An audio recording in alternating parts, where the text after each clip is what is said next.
Good morning बच्चों, स्वागत है आप सभी को इस चैनल स्टडी विथ के पर। आज हम लोग इस क्लास में वर्ग 8 मैथ चैप्टर 4 का प्रश्नावली 4.2 को करेंगे। इससे पहले हमने चैप्टर 4 का 4.1 प्रश्नावली को करवा दिया है। कल इसलिए वीडियो नहीं आया था क्योंकि कल पूजा था, विश्वकर्मा पूजा, इसकी वजह से थोड़ा व्यस्त थे। तो अब रेगुलर इसका क्लास चलेगा शाम को 7 बजे, तो आप ज़रूर जुड़िए, ठीक ना। तो इससे पहले हमने क्या, तो 4.1 प्रश्नावली तक कर लिया है कंप्लीट। आज हम लोग 4.2 प्रश्नावली को समझेंगे, ठीक है। देखिए हमारा 4 प्रश्नावली जो 2 है उसमें प्रायिकता पढ़ना है। प्रायिकता आप पुराने वाले बुक में भी पढ़े होंगे, प्रायिकता किसे कहते हैं। अगर नहीं पढ़े हैं तो हम आपको इसमें बताएंगे कि प्रायिकता क्या होती है, ठीक है। जैसे देखिए यहाँ पर हम आपको पहले प्रश्न दिखा देते हैं। प्रायिकता मतलब कि कोई चीज़ होने की संभावना को हम प्रायिकता कहते हैं, ठीक ना। देखिए प्रायिकता के लिए कुछ फॉर्मूले भी होते हैं जिसको आपको याद कर लेना है, या फिर कॉपी पर नोट कर लीजिए और उसको याद कर लीजिएगा आसानी से। जैसे यहाँ पर दिया गया है, एक घटना की प्रायिकता, कोई भी घटना हो सकती है, घटना को बनाने वाले परिणामों की संख्या बटे घटना के परिणामों की कुल संख्या। इसको ज़्यादा, इसके बारे में ज़्यादा समझ तब आएगा जब हम इससे संबंधित प्रश्न पढ़वाएंगे, ठीक ना। तो आप बस इंतज़ार कीजिए और देखिए कैसे आपको समझ में आएगा। लेकिन प्रायिकता किसे कहते हैं, तो कोई भी घटना हो उसको होने की या फिर न होने की संभावना को ही हम प्रायिकता कहते हैं। जैसे कि आज अभी बरसात का दिन चल रहा, तो अभी लगभग हर दिन बारिश हो रही है, तो दो परिणाम हम निकालते हैं, दो घटना निकालते हैं। जैसे एक बोला गया कि आज बारिश होगी, आज बारिश होगी, ठीक है। तो आज बारिश होगी, तो इसकी संभावना अभी क्या है, तो अभी तो बरसात का मौसम है, तो इसकी संभावना मान ली कि 80 लोगों, 100 में से 80% लोगों ने कहा कि हाँ बारिश होगी, और 20% लोगों को मानना है कि बारिश नहीं होगी, बारिश नहीं होगी। कितना लोग कहेंगे, 20%। कोई भी चीज़ अपने आप में कितना होता है, 100% तो ही तो होता है। तो यही जो इन दोनों का अनुमान लगाया गया, इसी को जब हम संख्या में लिख देते हैं तो उसको क्या कहते हैं, उसको हम प्रायिकता कहते हैं। संख्या में आप कैसे लिखिएगा, तो हमने क्या बताया कि प्रायिकता बराबर होता है घटना को बनाने वाले परिणामों की संख्या या फिर परिणामों का मान। तो जैसे देखिए, अगर इसमें पूछा जाए कि बारिश होगी, इसकी क्या प्रायिकता है, तो बारिश होने की प्रायिकता। पहले हम एक ये अपने से एग्जाम्पल लेकर समझा रहे हैं ताकि आपको समझ में आ जाए कि प्रायिकता होता क्या है। तो बारिश होने की प्रायिकता तो 80% है, तो 80% को ऊपर लिख दीजिए। और फिर क्या है कि कुल परिणाम कितना है, तो देखिए 80% तो होने की है और ना होने की कितना है, तो 20 है, तो दोनों मिलाकर टोटल होगा ना कुल, तो कुल 100 है। समझ में आ गया। और दोनों प्रतिशत में था इसीलिए कट भी गया, यहाँ प्रतिशत लिख देते हैं, यहाँ प्रतिशत लिख देते हैं, अब यह कट जाएगा प्रतिशत। इस 80 से इस 0 से इस 0 को काटेंगे। अब देखिए 2 से यह 4 बार में कटेगा और 2 से यह 5 बार में कटेगा, तो मान कितना आ गया, 4/5। तो यही जो अंक में मान आया, यह क्या आया, क्या है, बारिश होने की प्रायिकता क्या है, यानी संभावना 4/5 है, ठीक है। समझ गए होंगे आप। अगर यह पूछ लिया जाए कि बारिश नहीं होने की, तो बारिश नहीं होने की क्या करिएगा, तो जो नहीं है, जो पूछा गया है उसको ऊपर रखेंगे परिणाम को, और टोटल कितना है, टोटल जोड़ने से 100 हो जाएगा। बस इसको काट लीजिए, 1/5 बारिश नहीं होने की प्रायिकता हो जाएगी। उम्मीद है कि आपको एक एग्जाम्पल से समझ में आ गया होगा कि प्रायिकता किसे कहते हैं। किसी भी घटना की होने की और न होने की संभावना को ही प्रायिकता कहते हैं, जब उसको हम अंक में लिखते हैं, पूर्णांक में लिखते हैं। ठीक है। लेकिन धनात्मक पूर्णांक में, ऐसा नहीं कि ऋणात्मक पूर्णांक में। कोई चीज होने और न होने की परिकता माइनस में तो नहीं हो सकती है। या तो 1% से शुरू होगा कोई चीज, जैसे आज मैच है तो आज मैच इंडिया जीत सकती है, तो उसको हम ऐसा तो नहीं बोल सकते हैं कि 0% चांस है कि जीत सकती है, 0% से कम चांस है कि जीत सकती है, तो ऐसा तो नहीं होता है। तो किसी भी घटना की परिकता 0 हो सकती है, और 0 से लेकर कहाँ तक हो सकती है, तो लास्ट तक 1 तक हो सकती है। ठीक है। जब इसको काटिएगा तो यह कितना आएगा, यह लगभग 0 कुछ कुछ आएगा ना। हाँ, अभी प्रतिशत में बस आप याद रखिए कि किसी भी घटना की परिकता 100% तक हो सकता है। कोई बोल देते हैं कि नहीं 101% आज बारिश होगा, तो अब बोलने के लिए बस होता है, ऐसा वास्तविक डाटा में कुछ है नहीं। ठीक ना। अब चलिए प्रश्न से बाकी जो भी डाउट क्लियर है आपको हो जाएगा। जिस ईच वाले को आप फार्मूला को पहले उतार लीजिए। ठीक है। एक घटना की परिकता को बनाने वाले परिणामों की संख्या और बट्टे में कुल परिणामों की संख्या। अब देखिए, संभावित परिणाम या सांप्रायिक परिणाम क्या होते हैं, तो जिसमें दोनों घटना होने का चांस 50-50 हो। जैसे में एक सिक्का जब आप उछालेंगे तो एक सिक्का पर चीत होता है और पट होता है, यही जो दो चीत होता है, एक हेड एक टेल। तो सिक्का को उछालिएगा तो या तो चीत आएगा या तो फिर पट आएगा, तो दोनों का संभावना क्या है, 50-50% है। तो जब संभावना 50-50% हो तो उसी को हम सांप्रायिक कहते हैं। उसे क्या कहते हैं, सांप्रायिक कहते हैं। ठीक है। अब देखिए बाकी जितने भी है डाउट उसको हम प्रश्न से सोल्व करेंगे। देखिए यह हमारा पहला प्रश्न है। इन प्रयोगों में से, एक मिनट, अब दिख रहा होगा प्रश्न। इन प्रयोगों में से आप जो परिणाम देख सकते हैं उन्हें लिखिए। पहिए को घुमाना है, पहिया इस तरीके का है, 2 सिक्कों को एक साथ उछालना है। तो पहले इस प्रश्न को हम नोट कर लेते हैं कॉपी में।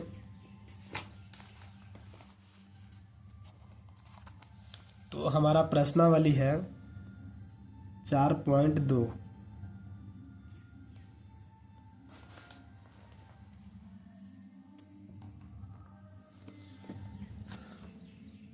अगर आपको इसका डेफिनेशन लिखना, अगर आप डेफिनेशन लिखना चाहते हैं परिकता को, तो आप उसको लिख लीजिए, क्योंकि कितना बच्चों को डाउट होता है कि हम इसको लिख लें।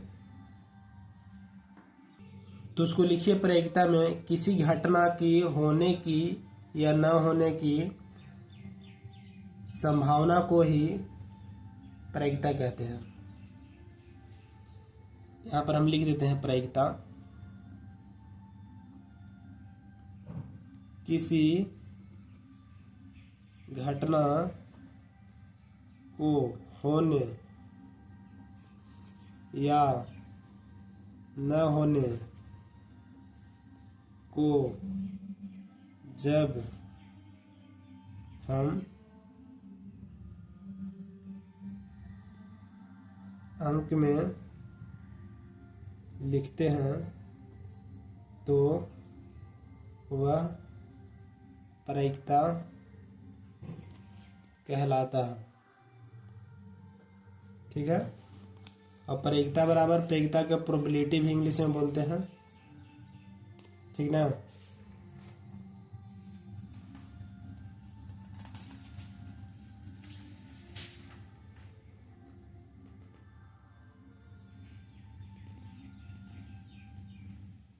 तो परिकता बराबर हम फॉर्मूला क्या बताए थे,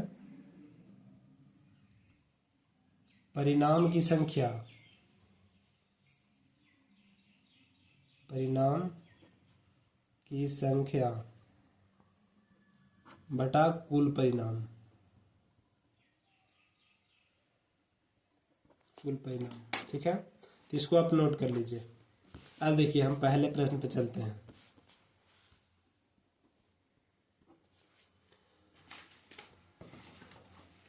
पहला प्रश्न है, इस तरीका का दिया गया है, पहिया।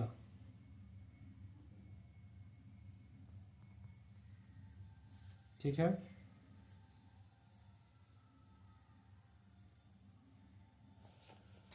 देखिए इस वाले प्रश्न को हम नोट कर रहे हैं। तो देखिए यही हमारा प्रश्न है। यहाँ पर एक संकेत दिया गया है तीर। तो बोला गया है जब इस पहिया को इसे राउंड राउंड हम घुमाएंगे तो यहाँ पर क्या क्या आ सकता है।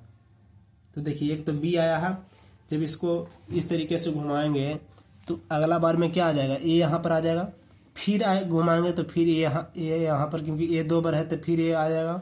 फिर एक बार ऐसे घुमाएंगे तो क्या आ जाएगा, डी आ जाएगा। इसको समझाने के लिए सबसे पहले हम इसको एक और गोल सा बना लेते हैं पहिया। तो देखिए यही हमारा पहिया है। देखिए यहाँ पर बी है, इसी तरीके से इसको रख दिए। अगर इसको ऐसे घुमाइएगा तो ए आएगा ना यहाँ पर आपकी, इसके सामने ए आ गया। फिर एक बार ऐसे घुमाइएगा तो फिर ए ही है, फिर यहाँ पर ए आ जाएगा। फिर घुमाइएगा तो फिर आ जाएगा डी, फिर घुमाइएगा तो सी आएगा, वापस से बी आएगा। तो यही बोला है कि इस पहिए को घुमाने पर क्या क्या परिणाम आ सकते हैं। ठीक है। तो देखिए लिखेंगे पहिया को घुमाने पर संभावित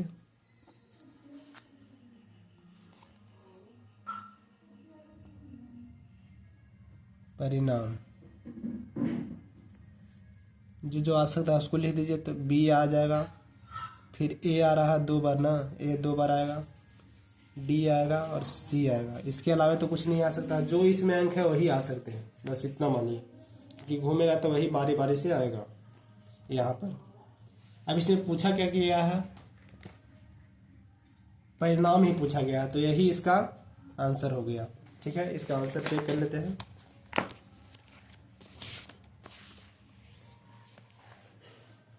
तो देखिए ए बी सी डी दिया गया है। ए आ सकता है, बी आ सकता है, सी आ सकता है और डी आ सकता है। लेकिन ए कितना बार आ सकता है, तो ए आ सकता है 2 बार। ठीक ना। चलिए अब दूसरे प्रश्न पे चलते हैं। 2 सिक्कों को एक साथ उछालना है। 2 सिक्का है,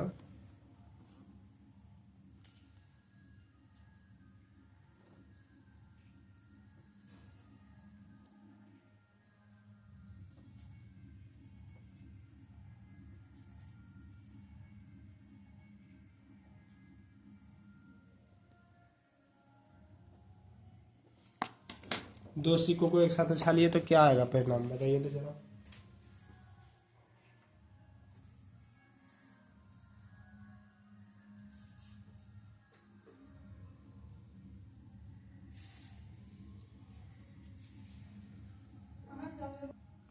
तो देखिए यहाँ पर 2 सिक्का है, 2 सिक्का को हम ले लिए हैं आपको दिखाने के लिए। इसको क्या कहते हैं, जिस पे अंक अंकित रहता है उसे हम टेल कहते हैं, इसको हेड कहते हैं। जीत और पार्टी से कहते हैं। ठीक ना।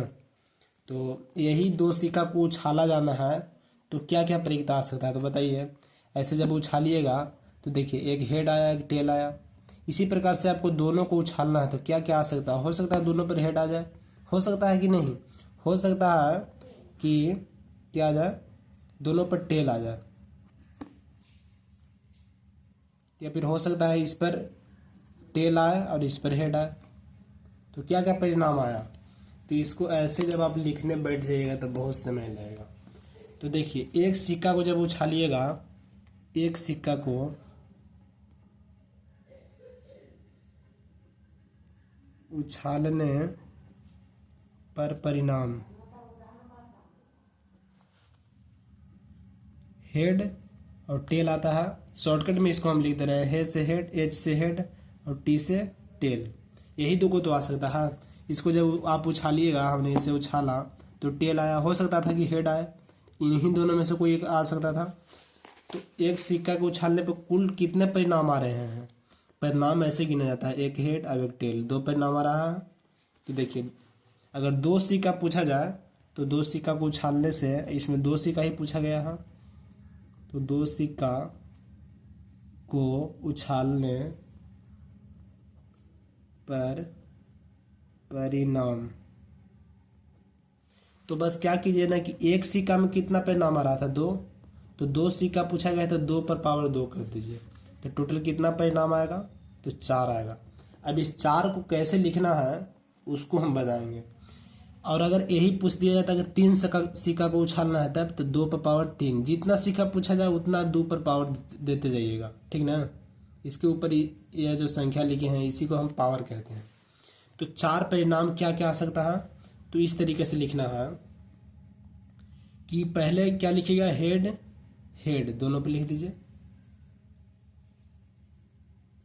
फिर टेल टेल आ सकता था, हेड टेल आ सकता था, या टेल हेड आ सकता था। इसके अलावा तो कुछ नहीं आ सकते थे, यही चारों परिणाम आ सकता था। हेड हेड दोनों पर आ जाए, टेल टेल दोनों पर आ जाए, हेड टेल आ जाए, या फिर टेल हेड आ जाए, ठीक है।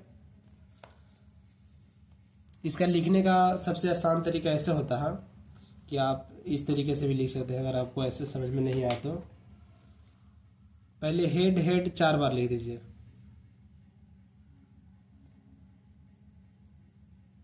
टोटल 4 परिणाम है, तो हेड हेड 2 बार लिखिए और टेल टेल 2 बार लिखिए, ठीक ना। इस वाली लाइन में क्या लिखना है, पहला लाइन में हेड हेड 2 बार और टेल टेल 2 बार, तो कितना 4 हो गया ना। अब फिर क्या कीजिए, हेड टेल लिखिए एक एक बार, अब फिर हेड और टेल लिखिए, तो वापिस आ गया टेल टेल, इसमें यहाँ पर लिखे थे हेड टेल टेल हेड, तो इसमें यहाँ पर था हेड टेल, तो इसमें यहाँ पर था, और हेड हेड ऊपर में ही था। तो इस तरीके से आप लिख सकते हैं, समझ में आया। इसी प्रकार से अगर हम पूछ दिए कि 3 सिक्का उछालना है तो 2 पर पावर 3 हो जाएगा, तो कितना होता है 2 पर पावर 3, 8 होता है। तो इसको कैसे लिखना है, तो 8 को पहले 4 आधा आधा भाग में बांटिए, आधा मतलब कि 4 होता है, तो 4 वो हेड लिखिए इस तरीके से, हेड हेड हेड, 4 वो हो गया हेड। फिर 4 को क्या लिखिएगा, टेल लिखिएगा, 1 2 3 4। फिर यहाँ पर क्या कीजिएगा कि अब 4 4 को लिखे ना, तो अब 2 2 को लिखिए, head head tail tail head head tail tail. अब 2 2 को लिखे तो अब एक को लिखिए, head tail head tail head tail head tail. तो ऐसे लिखने का तरीका होता है, क्योंकि पूछा जाए कि ज़्यादा एक ही बार पूछ दे कि 10 सिक्का उछालना है, तो आप उसको कैसे लिखिएगा। हालांकि इतना बड़ा नहीं पूछेगा, लेकिन 3 सिक्का तक आप याद रखिए, इस तरीके से लिखना है। जितना परिणाम आए उसके आधा आधा पहले लिख लीजिए, हेड और टेल, क्योंकि 2 ही चीज़ आता है सिक्का पर। फिर उसके आधा लिखिए, मतलब यहाँ पर 4 4 लिखे थे तो यहाँ 2 2 करके लिखेंगे, फिर 2 2 का आधा या 1 1 होगा तो 1 1 लिख देना है। समझ गए, आप समझ गए होंगे। हालांकि आपको जो बनाना था इस तरीके से बनाना था। तो क्या क्या परिणाम आया, हेड हेड आया, हेड टेल आया, टेल हेड आया, और टेल टेल आया। यही आपका आंसर हो जाएगा, ठीक है। देखिए यहाँ पर आंसर दिया भी गया है, head tail head head tail head head tail tail. अब दूसरे नंबर प्रश्न पर हम चलते हैं।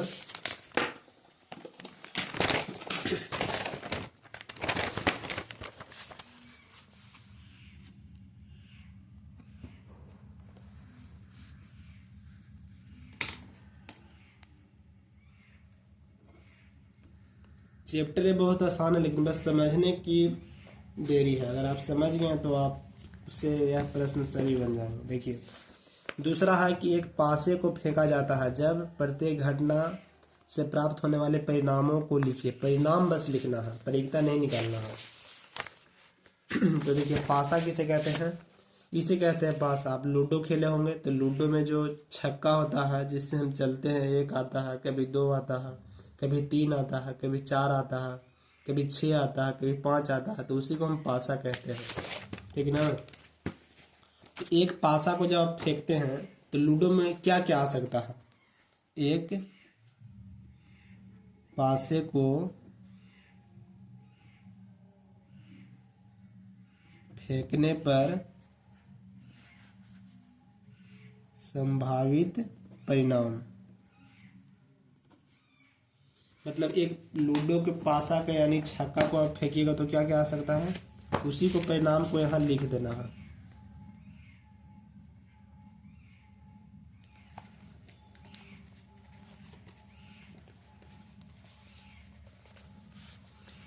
तो देखिए एक जब परिणाम उसको हम लिख देते हैं, 1 आ सकता है, 2 आ सकता है, 3 आ सकता है, 4 आ सकता है, 5 आ सकता है, 6 आ सकता है, इसके अलावे तो कुछ नहीं आएगा। 7 आ सकता है, नहीं ना आएगा। 1 से लेकर 6 तक ही कोई संख्या आएगा, ठीक ना, चाहे आप कितना बार फेंक लीजिए। लेकिन इसमें बोला गया है कि एक अभाज्य संख्या परिणाम, एक अभाज्य संख्या आना चाहिए। क्या आना चाहिए? एक अभाज्य संख्या। तो एक अभाज्य संख्या कौन है? तो एक अभाज्य संख्या किसे कहते हैं? जो खुद से कटे या 2 से कटे, तो 1 से कटे, जैसे 2, 3, 5। तो पहला का आंसर क्या हो जाएगा? 2, 3, 5। यह तीनों अभाज्य संख्या आ सकता है। दूसरा क्या पूछा गया है? पहला का ए का दिया गया है, अब पहला का बी का इस तरीके से दिया गया है क्वेश्चन। पहला का बी का क्या है? तो बी का है कि एक अभाज्य संख्या नहीं है। तो अभाज्य संख्या नहीं है, 2, 3 और 5 अभाज्य संख्या था। तो इसके अलावा कौन कौन नहीं है? तो 1 हो गया, 4 हो गया, 6 हो गया। तो 1, 4 और 6 यहाँ पे लिख दीजिए। फिर दूसरा का ए का क्या है? तो दूसरा का ए का पूछा गया 5 से बड़ी संख्या। तो 5 से बड़ी संख्या कौन होगा? 6 ही तो होगा बस। तो 26 का आंसर हो जाएगा। फिर है 5 का बी में 5 से बड़ी संख्या नहीं। तो 5 से बड़ी संख्या नहीं मतलब कि दूसरा का बी 5 से बड़ी संख्या नहीं मतलब कि क्या होना चाहिए? छोटी होना चाहिए या फिर खुद 5 होना चाहिए। तो 1, 2, 3, 4, 5 यह हो जाएगा। यहाँ कॉमा लगा दीजिए, ठीक ना। तो यही सब लिखना था, क्या क्या आ सकता है।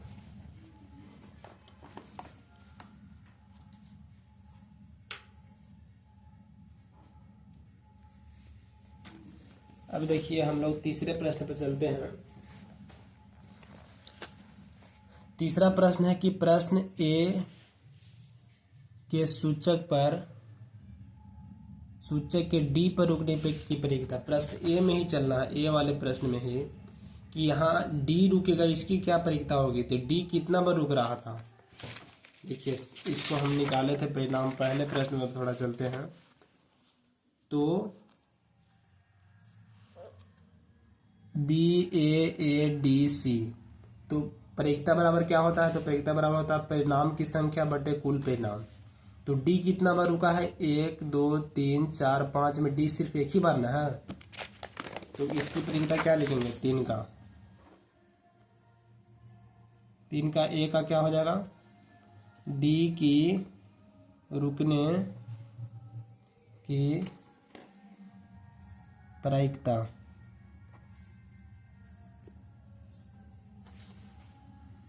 डी की रुकने की प्रक्रिया क्या हो जाएगा? तो यह हो जाएगा 1, और टोटल कितना था? तो 5 था, तो 1/5 इसका आंसर हो गया। ठीक है, बस यही लिखना था। अब देखिए दूसरा प्रश्न है, एक अच्छी प्रकार से फेंटी गई 52 ताश की गड्डी में एक इक्का प्राप्त करने की प्रक्रिया।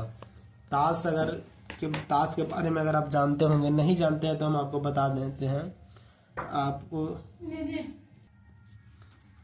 ताश के बारे में क्या, तो ताश जो होता है जिसमें 52 पत्ती होता है अलग अलग का, जिसमें इक्का जो होता है जिसपे ए लिखा रहता है, उसकी संख्या कितना होता है? तो इसकी संख्या 4 होता है, ठीक ना। तो टोटल कितना है? टोटल 52 पत्ती है, लेकिन इक्का कितना है? 4 है। और वही इसमें पूछा गया कि इक्का निकालने की प्रक्रिया। तो बताइए इक्का निकालने की प्रक्रिया क्या हो जाएगी? प्रक्रिया को आप ऐसे शॉर्टकट में भी लिख सकते हैं, प्रोबेबिलिटी इसका इंग्लिश नाम होता है। तो ऊपर क्या लिखना है जो पूछा गया है उसका। तो इक्का कितना बार आया है? तो 4 बार आया है। और टोटल में कितना है ताश की पत्ती? तो 52 है, तो 52 ऐसे लिख दीजिए। कट रहा है तो इसको काट भी दीजिए, 1/13 बार में यह कट गया, तो यही आपका आंसर हो गया। समझ में आया? ठीक है। अब देखिए तीसरे प्रश्न पे चलते हैं। तीसरा का तीसरा, एक लाल सेब प्राप्त करने की प्रक्रिया दी गई आकृति को देखना है। रेड जो भी RR है, यह रेड यानी कि लाल को संकेत करता है, और G मतलब ग्रीन, ठीक है। तो इसमें बोला गया कि आप जब इसमें से निकालते हैं सेब तो रेड हो, तो रेड होने की प्रक्रिया क्या होगी, तो टोटल सेब पहले लिख लेते हैं। 3 का यह बी था और सी का हम बताते हैं। सी है लाल सेब। लाल सेब कितना है, तो देखिए 1 2 3 4, तो लाल सेब है 4। हरा, हरा कितना है, तो 1 2 3, तो 3 हरा है।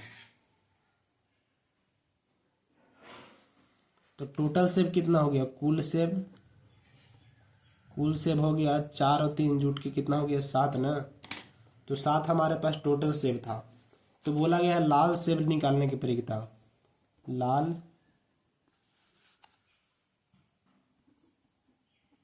सेब की प्रक्रिया।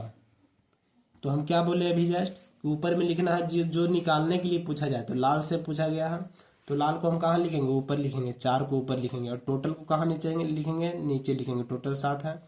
अब इसको काट सकते हैं तो नहीं काट सकते थे, यही हमारा आंसर हो गया, ठीक ना। अब देखिए 4 नंबर 10 पृथक पर्चियों में 1 से 10 तक संख्या लिखा गया है। मतलब पर्ची बनाया गया ऐसा मानिए कि ऐसा छोटा छोटा पर्ची बनाया गया, उस सब में 1 से लेकर 10 तक संख्या लिखा गया है।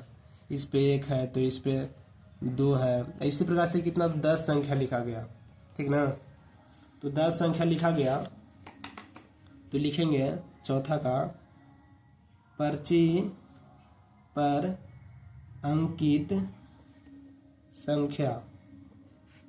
कौन कौन अंकित किया, 1 2 3 4 5 6 7 8 9 10, यह सब संख्या अंकित किया गया है। तो इसमें निकालना क्या है, प्रक्रिया, सबकी प्रक्रिया निकालना है। निम्नलिखित की प्रक्रिया निकालिए। पहला क्या है कि संख्या 6 प्राप्त करना, मतलब पर्ची जब हम निकालेंगे तो संख्या 6 हमें मिलेगा। तो संख्या 6 प्राप्त करने की प्रक्रिया। तो देखिए 6 कितना बड़ा है, इसमें जरा देखिए, नज़र दौड़ाइए। तो 1 से 10 तक पर्ची लिखा गया था, मान लीजिए कि यह पर्ची है, ठीक ना। तो 6 निकालना, तो 6 सिर्फ एक ही बार ना आया है, तो ऊपर लिख देंगे 1। और टोटल कितना है, तो 1 2 3 4 5 6 7 8 9 10, 10 परिणाम आ सकता है। तो टोटल को नीचे लिख दीजिए, यही आपका आंसर हो जाएगा। अब दूसरा को देखिए, चौथा का दूसरा क्या है, दूसरा पूछा गया 6 से छोटी संख्या प्राप्त करना। 6 से छोटी संख्या, 6 से छोटी संख्या ज़्यादा देखिए तो 5 आएगा, 4 आएगा, 3 आएगा, 2 आएगा, 1 आएगा। तो कितना आ गया, 1 2 3 4 5 संख्या आ सकता है। तो यहाँ पे लिख देंगे 5, और टोटल कितना है, तो टोटल 10 संख्या है, तो 10 लिख देंगे। कट गया कितना बार में, 1/2 बार में, यही आपका आंसर हो जाएगा। तीसरा प्रश्न क्या है, तीसरा है 6 से बड़ी संख्या। 6 से बड़ी संख्या की प्रक्रिया, ऐसी प्रक्रिया जरूर लिखिएगा, ठीक ना। यह प्रोबेबिलिटी इंग्लिश नाम हो गया। शॉर्टकट में आप इससे प्रक्रिया लिखने में थोड़ा लंबा होता है ना, इसलिए शॉर्टकट में आप ऐसे लिख सकते हैं। 6 से बड़ी संख्या कौन कौन आ सकता है, 7 आएगा, 8 आएगा, 9 आएगा, 10 आएगा। तो कौन कौन आया, 1 2 3 4, तो 4 आया, और टोटल कितना है 10 है। इसको काट दीजिए, कट रहा है तो 2/5, यही आपका आंसर हो गया। अब देखिए लास्ट प्रश्न है, एक अंक की एक संख्या प्राप्त करना। एक अंक की संख्या, एक अंक की संख्या प्रक्रिया निकालना है। तो बताइए एक अंक कौन कौन है, तो एक खुद 1 से लेकर 9 तक एक ही अंक न है, 10 डबल अंक हो जा रहा है। 1 और 0 डबल अंक हो रहा है कि नहीं। तो बोला गया है कि एक अंक कितने हैं, तो इसकी प्रक्रिया ये बताइए। तो 1 2 3 4 9 तक है, तो एक अंक कितना है, 9 को है टोटल, और टोटल संख्या कितना था, तो 10 है। तो यही आंसर हो जाएगा, ठीक है। उम्मीद है आपको समझ में आ गया होगा। अब देखिए लास्ट प्रश्न पर चलते हैं, लास्ट नहीं सेकेंड लास्ट है, यदि आपके पास 3 हरे त्रिज्यखंड है। अब त्रिज्यखंड क्या होते हैं, तो त्रिज्यखंड हम आपको दिखा देते हैं। जो पहला प्रश्न में था ना, इसी को त्रिज्यखंड बोलते हैं। ऐसा ही आकृति बनाया गया है, तो ऐसा ही हम आपको बनाते हैं। 3 हरा है, 1 नीला है और 1 लाल है, मतलब टोटल कितना है, 5 है। तो लीजिए इसको हम बना दिए।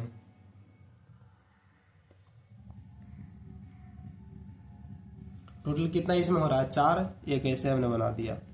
अब हो गया ना 5। देखिए रेड हरा को हम जी से लिख दे रहे हैं, जी 3 ग्रीन हो गया ना। फिर एक नीला पूछा गया है, तो नीला को हम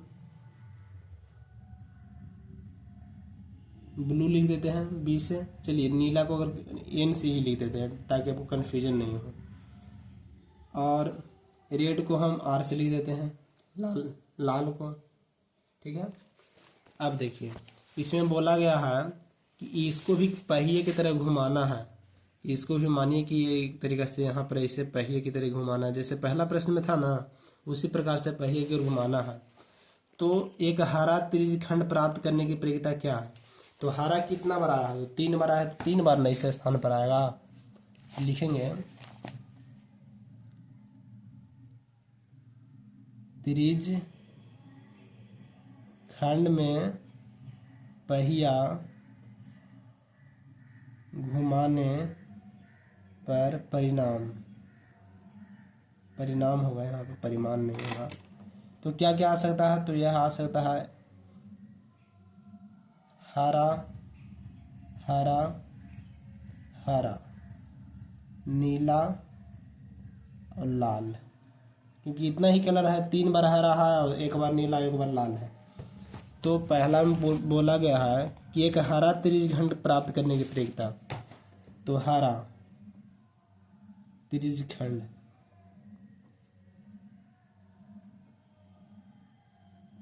तो हरा त्रिज्यखंड कितना है, तो 1 2 3 है। टोटल कितना है, 1 2 3 4 5, टोटल के नीचे लिखते हैं, यही हमारा आंसर हो गया। इसी प्रकार से क्या है कि ऐसा त्रिज्यखंड प्राप्त करने की प्रक्रिया क्या है, जो नीला ना हो, नीला नहीं होना चाहिए। तो नीला नहीं होने की प्रक्रिया, तो बताइए नीला यहाँ पर है, एक ही वन है, बाकी सब तो नीला नहीं है। 1 2 3 4, तो 4 नीला नहीं है और नहीं होने की ही प्रक्रिया निकालना है। और टोटल कितना है, तो 5, यही हमारा आंसर हो गया। ठीक है, अब चलते हैं लास्ट प्रश्न पर। 6 नंबर प्रश्न 2 में दी गई घटनाओं की प्रक्रिया ज्ञात कीजिए। अब देखिए प्रश्न 2 में क्या था कि सबको परिणाम बस हम लिखे थे, अब इसकी प्रक्रिया पूछा गया है। तो वापिस से हम प्रश्न 2 को दिखा देते हैं कि क्या था। इसमें एक पासा को फेंका जाना था, तो एक पासा को फेंकने का परिणाम क्या क्या आ सकता है। पासा ने लूडो के छक्का को, तो पासा, एक पासा को फेंकने पर संभावित परिणाम,